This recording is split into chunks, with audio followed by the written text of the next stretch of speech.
یہ اعتکاف کی جو عبادت ہے، اس کی غرض و غایت کیا ہے، اس کا اصل مقصد کیا ہے؟ دیکھیں، اسلام کے آنے سے پہلے دیگر مذاہب میں جیسے یہود اور نصارہ کے اندر رہبانیت تھی۔ رہبانیت اس کو کہتے تھے کہ وہ ہر شے کو ترک کر کے چلے جاتے تھے جنگلات کی طرف، غاروں کی طرف، وادیوں کی طرف، اور وہاں جا کر وہ اللہ تبارک و تعالیٰ کی عبادت کرتے تھے تنہا، اکیلے، بیوی بچوں کو چھوڑ کر، دوست احباب کو چھوڑ کر، رشتہ داروں کو چھوڑ کر، کام کاروبار ہر شے کو چھوڑ کر بس چلے گئے، کسی جنگل کے اندر پڑاؤ کر لیا، کسی غار کے اندر، کسی وادی میں جا کر بیٹھ گئے، کسی پہاڑ کی چوٹی میں جا کر بیٹھ گئے اور ادھر اللہ تبارک و تعالیٰ کی عبادت کو شروع کیا۔ اور یہ رہبانیت جو تھی اللہ تبارک و تعالیٰ نے ان پر لازم نہیں کی تھی، ان نے خود اس کو اختیار کیا تھا۔ خود اللہ سے کہا کہ ہم یہ کریں گے، لیکن اللہ تبارک و تعالیٰ فرماتے ہیں کہ یہ پھر اس کی پوری رعایت نہیں کر سکے جو کرنے کی تھی۔ اس رہبانیت کی رعایت جو کرنی تھی وہ کر نہ سکے، مجھ سے کہا کہ ہم کریں گے لیکن پھر کیا نہیں، اس کو پورا نہ کیا۔ تو اللہ تبارک و تعالیٰ نے اس دین محمدی میں، چونکہ یہ دین ایسا دین تھا کہ اس کو کسی بھی پہلو سے اللہ تبارک و تعالیٰ نے ادھورا نہیں چھوڑا، ہر پہلو سے اس کو مکمل کیا۔ تو اللہ تبارک و تعالیٰ نے رہبانیت کی جگہ اللہ تبارک و تعالیٰ نے اس امت محمدیہ کے اندر اعتکاف کو رکھا۔ لیکن اعتکاف رہبانیت جیسا ہے بھی اور نہیں بھی۔ ایک طریقے سے اس میں ایک پہلو رہبانیت کا وہ ملتا ہے کہ کام دھندا وغیرہ چھوڑ کر، بیوی بچوں کو چھوڑ کر مسجد میں آ جاتا ہے، لیکن تنہائی نہیں ہے بلکہ لوگوں کا ہجوم ہے۔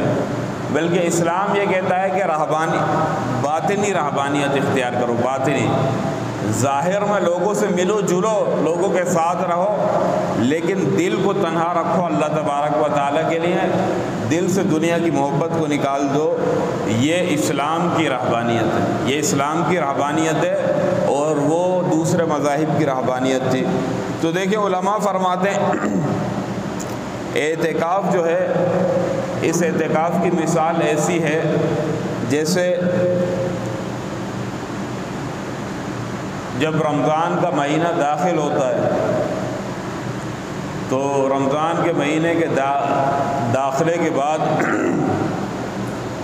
گویا ایک طریقے سے لوگ اللہ تبارک و تعالیٰ کے سامنے آہوزاری کرتے ہیں اور اللہ تبارک و تعالیٰ سے اپنی توبہ منظور کروانے کے لیے، مطالبے منظور کروانے کے لیے گویا وہ بھوک ہڑتال کرتے ہیں۔ کیسے جب کسی حکومت سے یا کسی بڑے بندے سے اپنا مطالبہ منوانا ہوتا ہے تو پھر ہم کیا کرتے ہیں؟ بھوک ہڑتال کرتے ہیں کہ ہمارا مطالبہ من جائے۔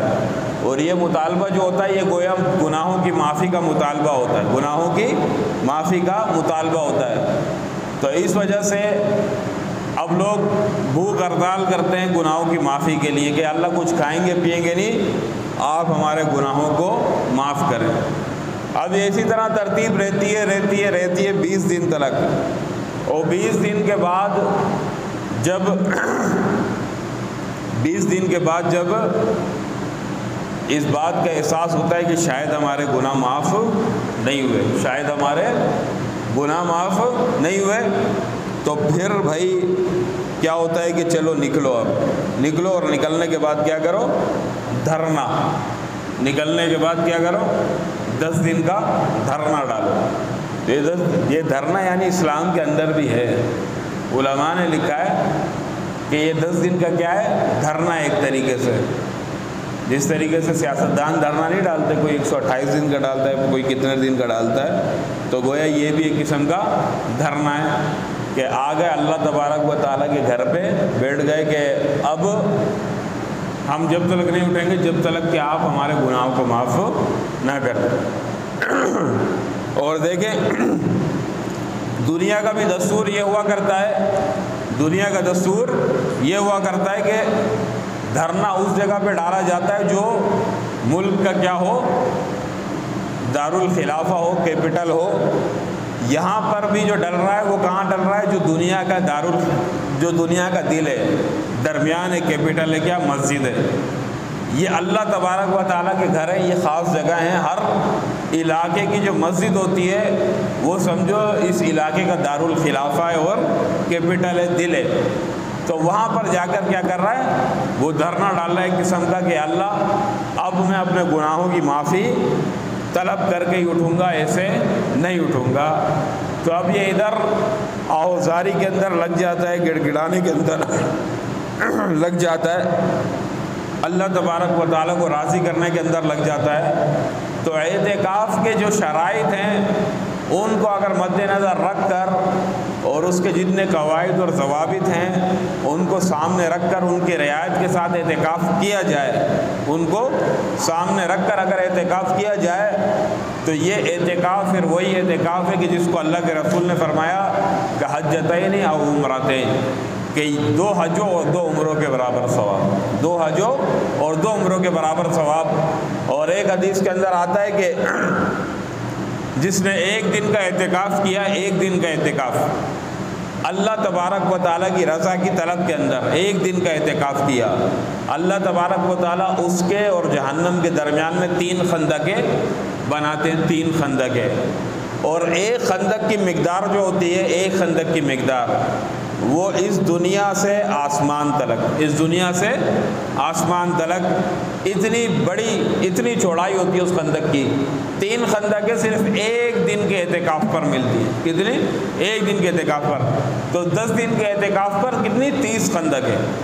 10 دن کے اعتکاف پر 30 خندقیں۔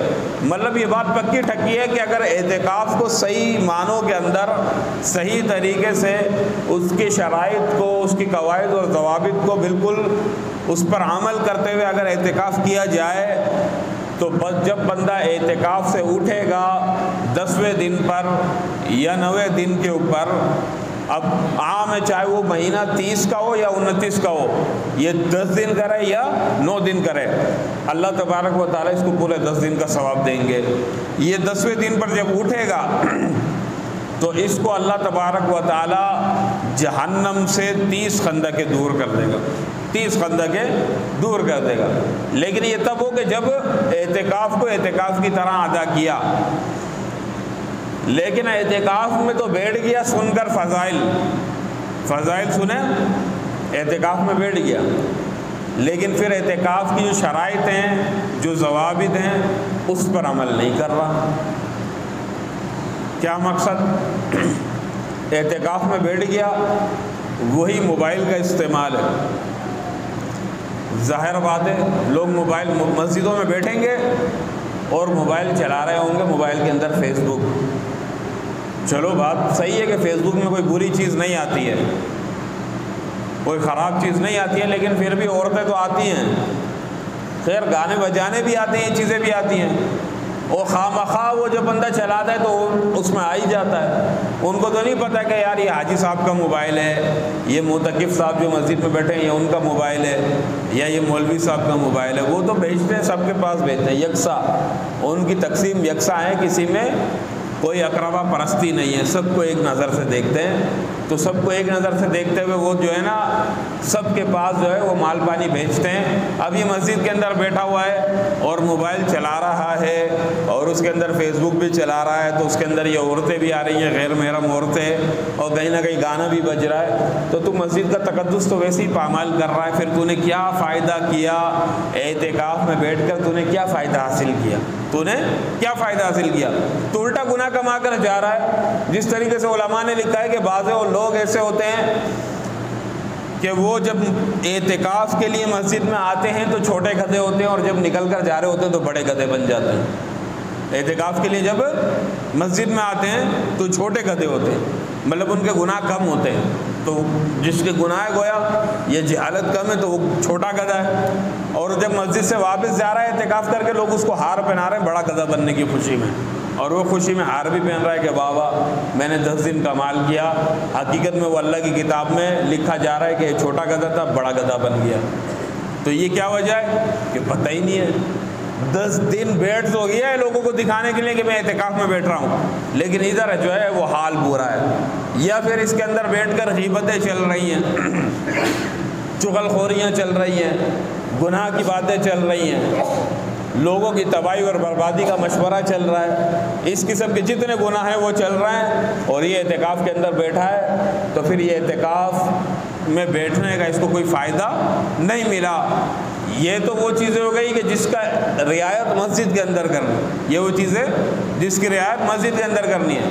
اور بعض چیزیں ایسی ہیں جس کی رعایت مسجد سے نکلنے میں کرنی ہے. مطلب مسجد سے نکلنا ہے تو بڑے احتیاط کے ساتھ نکلنا ہے. چند چیزوں کی ضروریات ہے اصلیہ جس کو بولتے ہیں، ان ضروریات کے علاوہ نکل مسجد سے نہیں سکتا. اب کسی کو پیشاب آیا، پخانہ آیا، وہ مسجد سے نکل سکتا ہے. غسل لازم ہو گیا تو نکل سکتا ہے. وضو ٹوٹ گیا ہے، وضو ٹوٹ گیا ہے، اور اس کو کوئی ایسی عبادت کرنی ہے کہ جس کے لیے وضو ضروری ہے، ایسی عبادت جس کے لیے وضو ضروری ہے، تو پھر تو نکل کے کر سکتا ہے. لیکن وضو کے اوپر وضو کرنے بھی نہیں جا سکتا. مثال کے طور پر نماز کا وقت داخل ہوا، نماز کا وقت داخل ہوا اور اس کا وضو تھا. اس نے نماز سے 1-1.5 گھنٹہ پہلے وضو کیا تھا تلاوت کرنے کے لیے، اور اب نماز کا وقت داخل ہو گیا اور اس کو پتہ ہے کہ میرا وضو ہے، وضو اپنی جگہ برقرار ہے، وضو میں کوئی خلل نہیں آیا. اب یہ دوبارہ وضو کرنے اگر نماز کے لیے نکلا، اس کا اعتکاف ختم ہو گیا، اس کا اعتکاف ختم ہو گیا. تو لیکن یہ چیزیں ہیں، لیکن اس کا کسی کو خیال نہیں ہوتا. چھوٹی چھوٹی چیزوں کے لیے لوگ باہر نکل رہے ہوتے ہیں، چھوٹی چھوٹی چیزیں. پچھلے سال میں نے دیکھا یہاں پر چند لڑکے بیٹھے تھے، جوان لڑکے بیٹھ جاتے ہیں لیکن ان کو پتہ ہی نہیں ہوتا. میں سین میں بیٹھا ہوا تھا، وہ لڑکا اس نے کھانا کھایا، کھانا کھانے کے بعد مغرب کے بعد، اور میرے ساتھ ایک اور بندہ بھی تھا. تو وہ جانے لگا، جیسے ہی لڑکا ایسے نکل کے جانے لگا تو میں نے اس کو جو ہے نا اس بندے کو بولا، اس کو آواز دے اور اس کو بلا اور پوچھ اس سے دیکھ یہ کس لیے جا رہا ہے، پھر دیکھ کون سا راز کھلے گا. تو اس کو بلایا، پوچھا تو اس نے کہا کہ کس لیے جا رہا ہے، بولا ہاتھ دھونے. اب وہ دوسرا بندہ بھی عالم تھا، اس نے بولا کہ پاگل کے بچے، ہاتھ کون دھوتا ہے اعتکاف کے اندر؟ اتنا تیرے کو ضرورت ہے تو کوئی برتن کے اندر ادھر دھو لے. میں نے یہ اس کا روزانہ کا معمول ہے، کھانا کھاتا ہے ہاتھ دھونے جاتا ہے اور بے فضول میں جا کے وضو خانے کے اندر بیٹھ جاتا ہے. اور یہ جوان لڑکوں میں اکثر ہوتا ہی ہے، کیونکہ یہ میں دیکھ چکا ہوں. گوداموں میں پہلے امام تھا، وہاں پر میں نے دیکھا جوانوں کا یہ حال تھا. اس مسجد میں دیکھا، ذیل پاک کے اندر میں جب پچھلے سال 2-3 سالوں سے، اب تو نہیں جاتا ہوں، سمجھا کے تھک گیا کہ وہ جوان لڑکے بیٹھتے تھے، ان کو سمجھاتا تھا، تمام مسائل بتاتا تھا صبح فجر کے بعد، لیکن پھر جب دیکھتا تھا تو تمام باتوں کے مخالف چل رہے ہوتے تھے. وہ کسی بھی ایک بات کے اوپر عمل، جوان تو چھوڑو، سفید ریش والے بوڑھوں کو بھی دیکھا، ان کا بھی یہی حال تھا کہ سنا کے بندہ تھک جاتا ہے لیکن انہیں سمجھ ہی نہیں آتی ہے. پتہ نہیں کون سی قوم ہے، یاجوج ماجوج ہے. اللہ تبارک و تعالیٰ قرآن پاک میں فرماتے نا کہ سکندر ذوالقرنین کی بات کو سمجھتے ہی نہیں تھے یاجوج ماجوج، وہ کیا کہہ رہے ہیں وہ سمجھتے ہی نہیں تھے. ہاں، ما لہذا القوم لا یکادون یفقهون حدیثا. اللہ قرآن میں خود کافروں کے بارے میں، کافر نہیں بول رہا ہوں لیکن ایک بار بتا رہا ہوں کہ اللہ ان کے بارے میں فرماتے ہیں کہ اس قوم کو کیا ہوا کہ بالکل ہی بات کو نہیں سمجھتے، جتنا سمجھاؤ نہیں سمجھتے. تو یہ مسائل ہیں اتنے باریک کہ جو بندہ اعتکاف میں بیٹھے وہ ان مسائلوں کو دل اور کان کھول کر جو ہے وہ سنے کہ یہ کیا مسائل ہیں. یہ چھوٹی چھوٹی چیزیں ہیں جس سے اعتکاف ٹوٹ جاتا ہے، قضا لازم آ جاتی ہے. اب وہ 10 دن تلک ادھر اس نیت کے اندر بیٹھا ہے کہ یار مجھے تو ثواب مل رہا ہے، لیکن اسے نہیں پتا کہ اس کے اوپر ایک قضا لازم ہو گئی ہے ایک روزے کے ساتھ 1 دن کے اعتکاف کی، اور وہ پھر اس کو اگلے رمضان میں کر نہیں آتا. لیکن وہ اگلے رمضان میں کوئی اس کا حساب کتاب ہی نہیں ہے، کیونکہ وہ تو سمجھ رہا ہے میں نے ثواب کمایا، اور وہ جو قضا لازم ہو گئی ہے وہ نہیں کر رہا، اس کو گناہ مل رہا ہے، اس کو گناہ مل رہا ہے. تبھی بولتے ہیں کہ یہ جو زائد عبادتیں ہیں، زائد عبادتیں، ان کو بندہ کرے نہیں، اگر کرے تو پھر پورے اصولوں کے ساتھ کرے. نماز یہ تو فرض ہے، روزہ فرض ہے، اس کو تو ہر حال میں کرنا ہے، نہیں پتہ تو پوچھ پوچھ کے کرنا ہے۔ لیکن زائد نفلی عبادتیں ہو گئی اور سنتیں ہو گئی، زائد جو ہو گئی جس کو اللہ نے بندے پر لازم نہیں کیا، بندہ خود اپنے اوپر، جیسے میں نے بتایا کہ رہبانیت ان نے اپنے اوپر خود لازم کی تھی، رہبانیت عیسائیوں نے اور یہودیوں نے اپنے اوپر خود لازم کی تھی، اللہ نے لازم نہیں کی۔ لیکن اللہ نے انہیں فرمایا کہ جب انہوں نے وقت کے نبی سے مطالبہ کیا کہ ہمارے لیے آپ اللہ سے کہو کہ رہبانیت کو جائز کر دے، یعنی بیوی بچے چھوڑ کر، رشتہ داروں کو، دوست احباب کو چھوڑ کر جا کے پہاڑوں میں بیٹھ جانا، جنگلوں میں بیٹھ کر عبادت کرنا، اللہ تبارک و تعالیٰ نے فرمایا کہ میں اس کو جائز تو کر دوں گا لیکن یہ لوگ اس کی رعایت نہیں رکھ پائیں گے، پھر اس کو پورا کر نہیں پائیں گے۔ یہی حال ہمارا ہے، ہمیں اللہ تبارک و تعالیٰ نے رہبانیت کے مقابلے میں اعتکاف دیا، یہ اعتکاف ہے، یہ رہبانیت جیسا نہیں ہے۔ اللہ کے رسول نے فرمایا کہ لا ضرورت فی الاسلام، اسلام کے اندر رہبانیت نہیں ہے، ہمارے پاس رہبانیت نہیں ہے لیکن یہ اعتکاف ہے، اور اعتکاف من وجہ رہبانیت ہے اور من وجہ رہبانیت نہیں ہے۔ مطلب اس طریقے سے تو رہبانیت ہے کہ گھر بار چھوڑ کر، بیوی بچے چھوڑ کر بندہ مسجد میں آ رہا ہے، لیکن تنہا نہیں ہے، مسجد کے اندر پورا ہجوم ہے، کیونکہ اس اعتکاف کے لیے شرط بھی ایسی، مردوں کے لیے شرط ہی علماء نے یہ رکھی ہے کہ وہ مسجد ہوگا کہ جس میں کم سے کم 3 وقت کی نماز جماعت کے ساتھ ہوتی ہو، اگر 5 وقتی نہ ہو تو 3 وقت کی ہوتی ہے، یعنی امام اور مؤذن مقرر ہو، ایسی مسجد کے اندر مرد کا اعتکاف ہوگا، وگرنہ مصلی کے اندر نہیں ہوگا۔ تو یہ شرط اس لیے رکھی گئی ہے کہ رہبانیت سے اس کے اندر امتیاز ہو جائے، ایسا نہ ہو کہ کل کو کوئی کسی میں مسلمانوں میں بھی انہی کی طرح جذبہ اٹھے، یہود اور نصارہ کی طرح، کہ پھر جائیں یہاں سے اٹھ کر وہ گاؤں گوٹھوں کے اندر جو چھوٹی چھوٹی مسجدیں ہوتی ہیں جو غیر آباد ہوتی ہے، ادھر جا کر بیٹھ جائے تنہا کہ بھئی رہبانیت کی طرح میں اکیلا ادھر جو ہے وہ اعتکاف کروں گا، کہ نہ بندہ نہ بندے کی ذات، بس اللہ کو راضی کرنے کے لیے ادھر بس اللہ کو راضی کروں گا۔ تو اللہ کو یہ چیز پسند نہیں تھی، تبھی اللہ تبارک و تعالیٰ نے منع کر دیا ایسی مسجد میں بیٹھنے سے، کہ جس مسجد کے اندر کہ جو غیر آباد مسجد ہو، کہ جس کے اندر 3 وقت کی نماز بھی باجماعت نہ ہوتی ہو، جس کے اندر لوگ نہ ہوتے ہوں، بلکہ جامع مسجد، ایسی مسجد کہ جس کے اندر کم سے کم 3 وقت کی نماز جماعت کے ساتھ ادا ہو۔ تو یہ تمام تر شرائط آسانیاں کر ہمارے کو دیا، لیکن پھر بھی ہم اس کی رعایت نہیں کر پاتے، ہم رکھتے تو ہیں، ہم بیٹھ جاتے ہیں لیکن رعایت نہیں کر پاتے۔ تو دیکھیں اعتکاف کے جو مسائل ہیں یہ ضروری ہیں اس بندے کے لیے کہ جو بیٹھے، یعنی کہ جب تک دیکھیں کوئی بھی عمل ایسا ہے، سنت ہو گیا یا نفلی عمل ہو گیا، اس کو جب تک آپ نہیں کرو گے یہ آپ کے ذمہ لازم نہیں ہوتا ہے، مسنون، سنتیں غیر موقدہ وغیرہ اس طریقے کے۔ اعتکاف کا حکم تو یہ ہے کہ یہ جب پورے علاقے والے نہ بیٹھیں تو سارے علاقے والے سارے محلے والے گناہ گار ہوں گے، لیکن اگر علاقے کی مسجد میں ایک بندہ بھی بیٹھ جائے گا تو یہ سنت علی الکفایہ ہے، یہ سنت علی الکفایہ ہے، اگر ایک آدمی بیٹھ جائے گا تو پھر سب سے گناہ ساقط ہو جائے گا۔ تو ایک آدمی بیٹھ گیا، اس کے بعد مزید 2 3 4 5 جو بیٹھیں گے تو ان کے اوپر بیٹھنا لازم تو نہیں تھا، سنت اور اسی طریقے سے نوافل، سنت غیر موقدہ اور نفلیں یہ بندے پر لازم ہوتی نہیں ہے، لیکن جب بندہ اس میں ایک دفعہ شروع ہو جاتا ہے تو شروع ہونے کے بعد لازم ہو جاتا ہے۔ اب اس کی رعایت کرنا ضروری ہے، اب اس کی رعایت کرنا ضروری ہے، اگر رعایت نہیں کرے گا تو گناہ گار ہوگا، رعایت نہیں کرے گا تو گناہ گار ہوگا۔ لہٰذا جو بندہ نہیں بیٹھ رہا تو وہ اس کے لیے تو مسئلہ نہیں، لیکن جو بیٹھنے لگا ہے اس کو چاہیے کہ وہ پہلے اس کے تمام تر مسائل کو جان لے۔ اس کے آسانی کوئی اتنی بڑی بات نہیں، اس کے اندر سب سے آسان بات دیکھیں، یہ بات اہم بات جو ہے وہ یہ ہے کہ ضرورت ہے، وہ ضرورت ہے کہ جس کے بغیر خلاصی نہیں ہے۔ کیا بھائی قضاء حاجت، پیشاب وغیرہ کرنے کے لیے جانا، اس کے لیے اجازت ہے، مسجد سے باہر نکل سکتا ہے۔ اس کے علاوہ گھر سے اگر کوئی کھانا لانے کے لیے نہ ہو تو نکل سکتا ہے، جا سکتا ہے، کھانا لا سکتا ہے۔ غسل لازم ہو گیا، فرض ہو گیا، اور مسجد میں پانی، مسجد کے پاس والے غسل خانے میں پانی نہیں ہے، پتہ ہے گھر میں پانی ہے تو جا کر وہاں پر غسل کر آ سکتا ہے۔ یہ ضروریات ہیں، یہ ضروری ہے نا، اس کے بغیر چھٹکارا نہیں ہے۔ باقی یہ ہے کہ وہ صورت الگ ہے کہ بیمار ہو گیا یا کیا، ان چیزوں کے اندر ڈاکٹر کے پاس بھی نکلنے کی اجازت دی علماء نے، باقی رہی بات اس کے علاوہ وضو کے لیے، وضو بھی تب کہ جب وضو نہ ہو، میں نے ابھی بتایا وضو نہ ہو، وضو کے اوپر وضو کرنے بھی نہیں جا سکتا، وضو نہ ہو، اس کے علاوہ کسی بھی چیز کے لیے نہیں نکل سکتا۔ مسجد کا احاطہ، یہ چپلیں جہاں پر ہم نے رکھی ہے یہاں سے مسجد ختم ہو جاتی ہے، اور اسی طرح وضو خانہ بھی مسجد میں داخل نہیں ہوتا، تو ان جگہوں پر جانا 1 سیکنڈ کے لیے، کہا کہ پلک جھپکنے کی دیر کے لیے ایسے گیا بلا ضرورت تو بھی اعتکاف ختم ہو جائے گا، بلا ضرورت ایسے گیا اور واپس آ گیا تب بھی اعتکاف ختم ہو جائے گا۔ ہاتھ دھونے نہیں جا سکتا، پانی پینے نہیں جا سکتا، ان چیزوں کے لیے نہیں جا سکتا، کہ جو چیزیں مسجد میں بسہولت آ سکتی ہیں تو اس کے لیے بلا وجہ نہیں جا سکتا کہ جائے تو ٹھنڈے پانی کی مشین میں سر دے کر کے روزہ لگ رہا ہے، یہ چیزیں پانی سر پہ بہا رہا ہے، یہ چیزیں نہیں کرنی ہیں۔